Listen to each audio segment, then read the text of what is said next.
대통령실 이전 TF 부팀장을 언제 임명받으셨습니까? 인수위로부터? 인수위가 출범하면서 임명받았습니다. 바로 네, 3월 14일 날 인수위에서 국방부 청사를 방문한 적 있죠? 예, 그렇습니다. 그때 후보자도 같이 가셨죠? 네, 그때 국방부 본관동을 비울 수 있는 계획을 수립하기를 요구했죠. 예, 장관하고 통화했습니다. 예, 그렇게 요구했습니다. 그죠? 네, 그 당시 서욱 장관이잖아요. 맞습니다. 예. 그리고 3월 20일 날 윤석열 대통령이 대통령실 이전, 국방부로의 이전을 발표했죠. 네, 4월 6일 날, 4월 26일 날 문재인 대통령 정부에서 국무회의로 496억 윤석열 대통령 당선자가 얘기했던 총 비용이라고 계상했던 496억 원에 대한 대통령실 이전 예산이 의결됐죠. 두 차례에 걸쳐서. 예, 자, 이 정도가 됐으면 대통령실 이전이 확정이 된 겁니다. 맞죠? 맞습니다. 그렇게 맞습니다 하면 안 됩니다. 제가 지금부터 질문할 것이 어마어마한 내용이. 예, 가장 나쁜 행위가 윤석열 대통령 정부에서 뭐냐라고 물을 때 여러 가지가 있겠습니다만은 대통령실 이전, 졸속, 기만, 배임적 행위가 중첩된 이전이었다는 것이 본의원의 생각입니다. 이태원 참사로 이 시비가 묻혔지만 오늘 드디어 임자를 만난 거예요. 자, 대통령실 이전, 국방부로 이전하면 국방부는 다른 데로 옮겨야 되죠. 예, 그렇습니다. 청와대나 국방부나 뭐 합참 건물이나 다 국유재산이죠. 네? 네, 그렇습니다. 국유재산 중에 행정 목적에 쓰여진다는 재산으로 행정재산이라고 합니다. 그러려면 이것이 이전하려면 뭔 절차를 밟아야 돼요? 혹시 아세요? 오늘 아시는 게 별로 말씀 없는 것 주시죠. 네, 몰라요. 잘 모르시기 네. 때문에 공부를 많이 안 하고 오셨어요. 기재부의 사용 승인을 받아야 됩니다. 이 네. 사용 승인 절차 했습니까? 한 걸로 알고 있습니다. 언제 했습니까? 7월 달에 했죠. 7월. 네, 대통령의 발표 이후 한참 뒤에 네, 이것이 국유재산법 위반이에요. 기재부에 국유재산 정책심의위원회를 열어서 이것이 도대체 필요한 이전인지 그 이전으로 인해서 국방부 합참이 연쇄적으로 이전해야 되는 것이 국가안보에 문제를 끼치지 않는지 편의상의 여러 가지 문제점이 있지 않은지를 다 고도로 심리한 뒤에 예산계획은 제대로 되어 있는지 당선자가 얘기한 496억 원이 적절한 계상에 의해서 만들어진 건지 이러한 심의 없이 졸속으로 이전 확정하고 무슨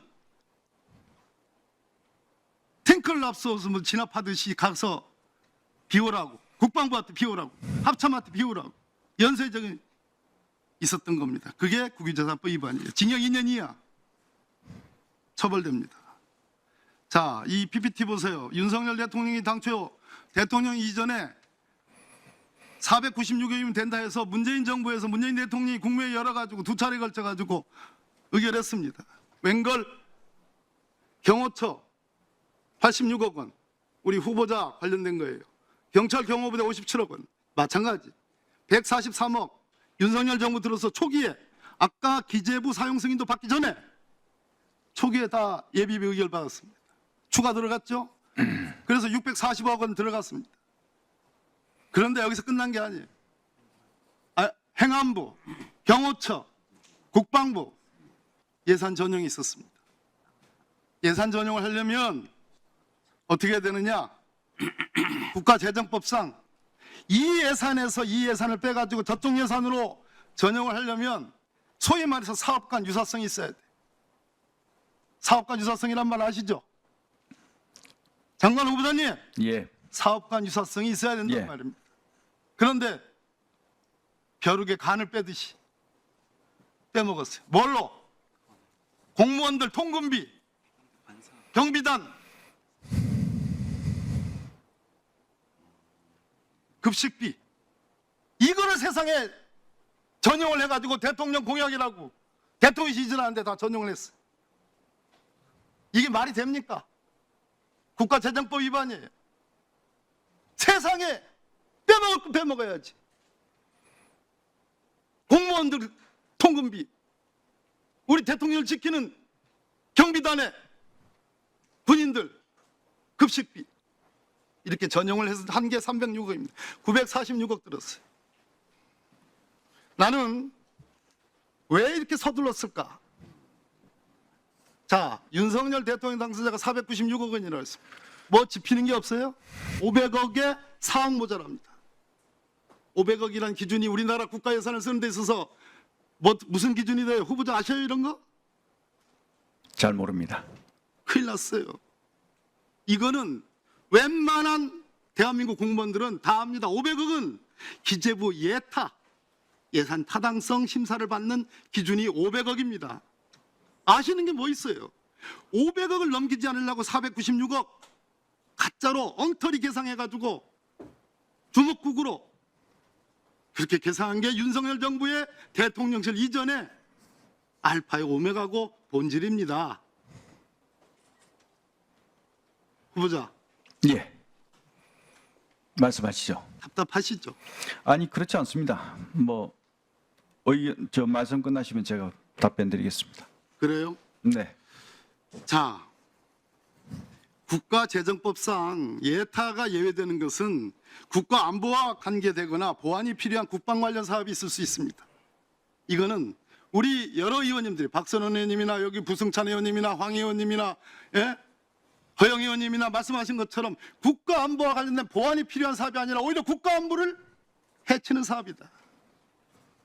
보안을 위태롭게 만든 미국으로부터 도감청 의혹을 받았어요. 4월 달에 받았는데 불과 몇 달 뒤에 예비비 편성해가지고 도감청 대비하는 경호 시스템 만들었지 않습니까?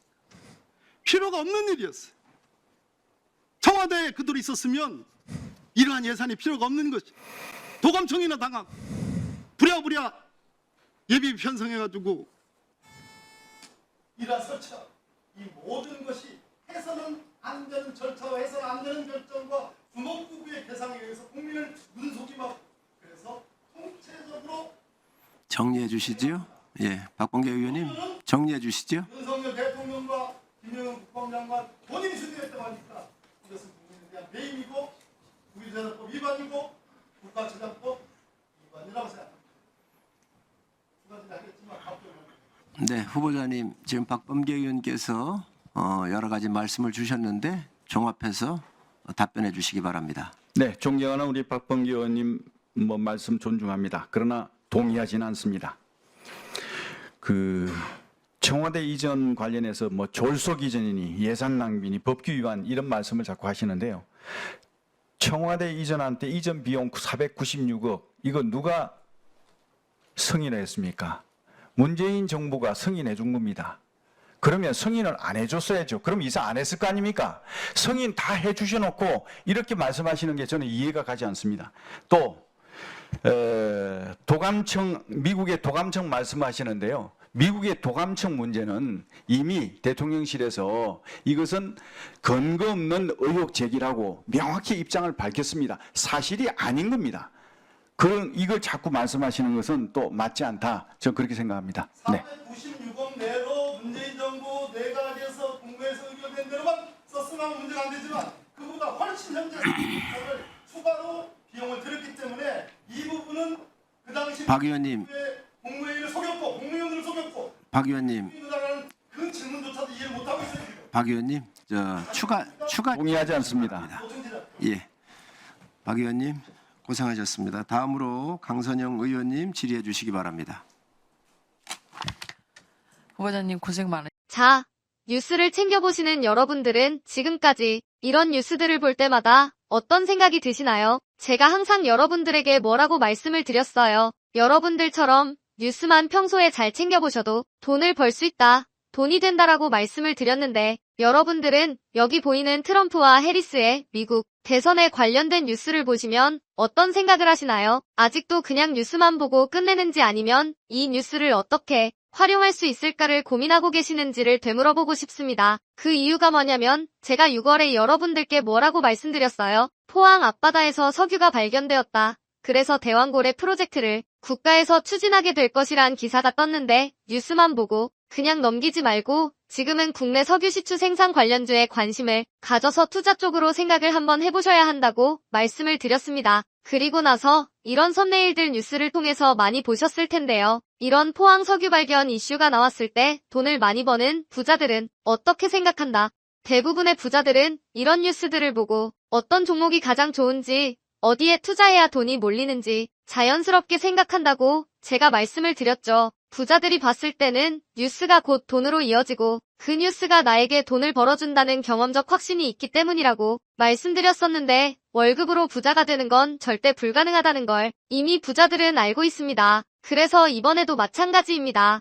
보시면 아시겠지만 제가 지난번에도 구독이라고 문자 남겨주신 모든 시청자분들에게 포항 석유 발견 관련주 중 많은 종목도 아니고 가장 급등 확률이 높은 딱 한 종목 화성밸브를 여러분들에게 추천드렸습니다. 그러면서 여기 나와 있는 대로 정확히 어느 가격에 매수해야 하는지 그리고 수익률이 어느 정도 나왔을 때 팔아야 하는지 이런 부분들까지 여러분들에게 공유해드렸었는데 자, 지금 실제로 어떻게 됐다. 오른쪽을 보시면 아시겠지만 제가 6월 초에 이 화성밸브를 공유해 드리고 나서 단기간에 이렇게 주가가 2배 이상 급등이 나왔다. 그래서 최근까지도 전부터 봐주신 구독자 여러분들께서 이 종목으로 수익을 내실 수가 있었을 텐데요. 다시 한번 축하드린다고 말씀을 드리겠고 자 이번에도 마찬가지입니다. 앞으로 이슈가 될 수밖에 없는 게 미국 대선이라는 걸 잘 알고 계실 텐데 우리가 어떻게 생각해 볼 수 있다. 미국 대선에 관련된 국내 관련 대장주가 무엇일까? 트럼프나 해리스 둘 중 누가 당선이 되어도 상관없이 반드시 오를 만한 국내 관련주는 무엇일까를 생각해봐야 한다는 거죠. 정책상 미국의 영향을 절대적으로 받는 우리나라 대선에서도 박근혜 대통령 대선 관련주 아가방 컴퍼니는 무려 2600% 가까이 상승했고 이명박 대통령 대선 관련주였던 이화공영은 4000% 이상 상승했던 건 다들 기억하실 겁니다. 그래서 대선주는 정말 중요합니다. 자, 그렇기 때문에 제가 이번에도 뭘 보내드린다.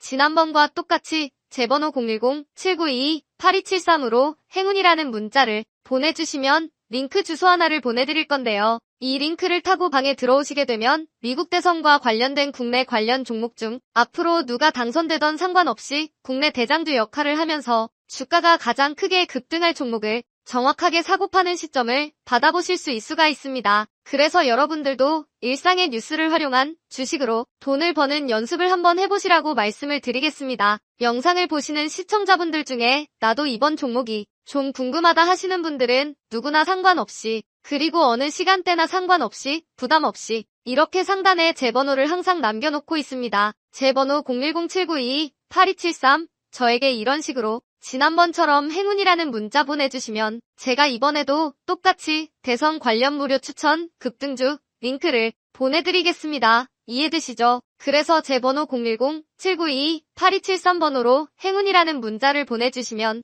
여러분들이 직접 뉴스를 통해서 돈 버는 연습을 해보실 수가 있는 거고 제가 돈을 받는 것도 아니고 투자를 대신해드리는 것도 아니니까 부담없이 신청해주시면 되는 겁니다. 단돈 1만 원으로도 시작해도 괜찮은 게 투자와 재테크입니다. 그리고 수익이 나면 저는 다른 것은 바라지 않습니다. 제 채널의 구독과 좋아요 한 번씩만 눌러주시면 됩니다. 시청해주셔서 감사합니다. 제 채널의 구독과 좋아요 한 번씩만 눌러주시면 됩니다. 시청해주셔서 감사합니다.